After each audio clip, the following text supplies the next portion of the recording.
ta foi. Demeure ferme et plein d'espérance. Jésus-Christ t'enverra son secours. Ne jamais désarmer dans ta foi. Le Seigneur a un plan merveilleux. Ton avenir sera plus grand que ton passé, et tu vivras dans sa gloire éternelle. Pourquoi t'as battu mon âme? 1 Samuel chapitre 23. Même le Congo sera transformé par la faveur du Seigneur. 1 Samuel chapitre 23, versets 19 à 28. Voilà ce qui est écrit. Les Iphiens montèrent auprès de Saül à Gibéa et dirent: David n'est-il pas caché parmi eux dans les lieux forts dans la forêt, sur la colline d'Aquila, qui est au milieu du désert? Verset 20. Descends donc au roi, puisque c'est là tout le désir de ton âme, et à nous de le livrer entre les mains du roi. Saül dit: Que l'Éternel vous bénisse de ce que vous avez pitié de moi. Allez, je vous prie, prenez encore des informations pour savoir et découvrir dans quel lieu il a dirigé ses pas et qu'il a vu carrier, m'a-t-on dit, fort rusé. Examinez et reconnaissez tous les lieux où il se cache, puis revenez vers moi avec quelque chose de certain, et je partirai avec vous. S'il est dans le pays, je le chercherai parmi tous les lieux de Juda. Et ils se levèrent donc et allèrent à Ziph avant Saül. David et ses gens étaient au désert des morts, dans la plaine au midi du désert. Saül partit avec ses gens à la recherche de David. Et l'homme en informa David qui descendit des rochers et restant dans le désert des morts. Saül l'ayant appris, poursuivit David au désert des morts. Saül marchait d'un côté de la montagne et David avec ses gens de l'autre côté de la montagne. David fuyait précipitamment pour échapper à Saül. Mais déjà, Saül et ses gens entouraient David et les siens pour s'emparer d'eux. Lorsqu'un messager vint dire à Saül: Hâte-toi de venir, car les Philistins ont fait invasion dans le pays. Saül cessa de poursuivre David et il s'en retourna pour aller à la rencontre des Philistins. C'est pourquoi l'on appela ce lieu Séla Hama Klekot. Amen.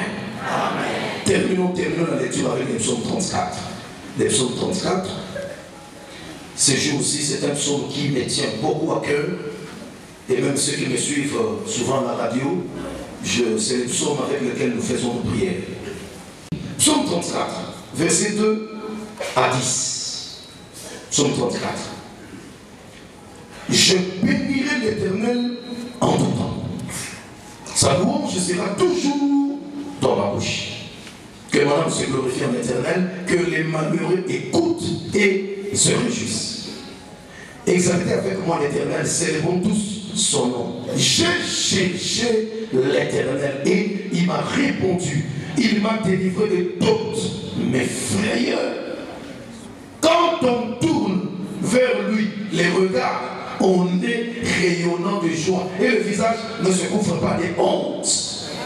Quand un malheureux crie, l'Éternel entend et il le sauve de toutes ses détresses. L'ange de l'Éternel campe autour de ceux qui le craignent et il les arrache au danger. Sentez et voyez combien l'Éternel est bon. Heureux l'homme qui cherche en lui son refuge. Craignez l'Éternel, vous, ses saints, car rien ne manque à ceux qui le craignent.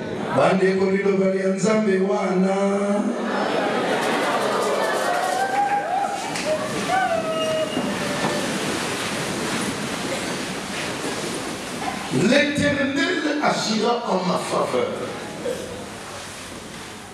C'est à la fois une confession,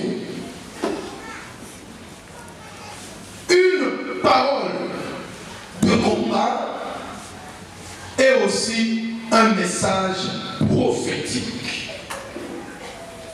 L'Éternel agira en ma faveur. Trois éléments. Le premier, c'est une confession de foi. Deuxièmement, une parole de combat. Et en troisième lieu, un message prophétique. Pourquoi nous disons que cette parole qui est sortie de la bouche de ce jeune homme dans son psaume 138e chapitre au 8e verset, c'est une confession parce que il veut faire voir au monde, quelles que soient les situations dans lesquelles je veux traverser, les situations qui bouleversent mes pensées, les situations qui volent la paix dans nos familles, des situations qui créent la confusion dans les choix que nous devons faire,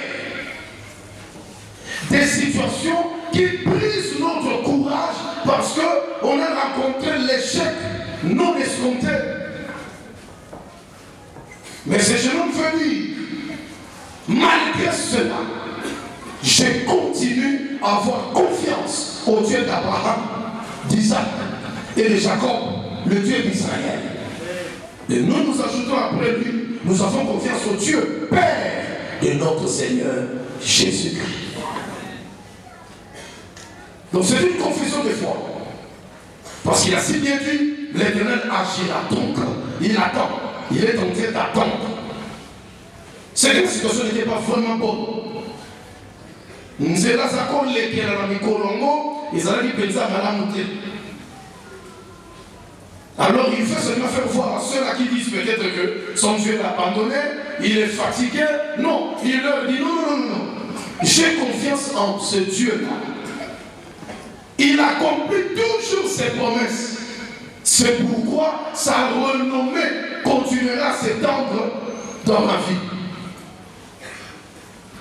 Tu dois maintenir cette parole de foi dans ta vie. Dès que tu comprends cela, jusque dans ta vieillesse. C'est une parole qui doit nous accompagner en toutes circonstances.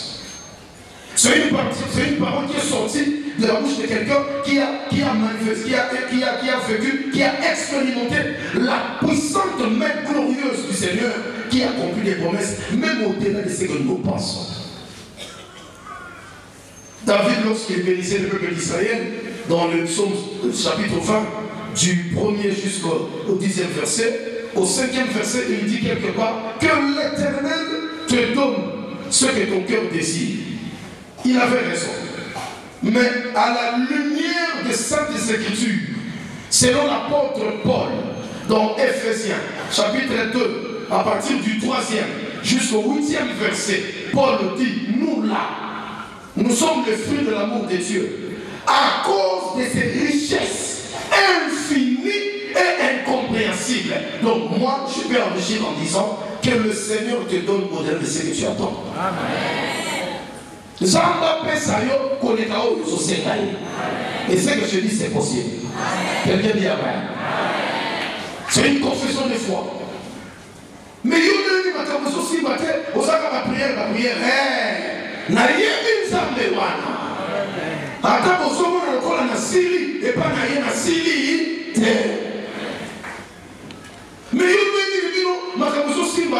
Mais quand tu chantes, quand tu pries, tu as toujours des paroles d'espoir. Oui. Parce que le Dieu qui m'a sauvé, il m'a dit de dire dans mon cœur, Christ en moi, l'espérance de la gloire. Amen. Mais je ne comprends pas. Vous traversez des périodes très difficiles, mais vous avez toujours un air joyeux, vous êtes toujours détendu. Mais vous avez un essai.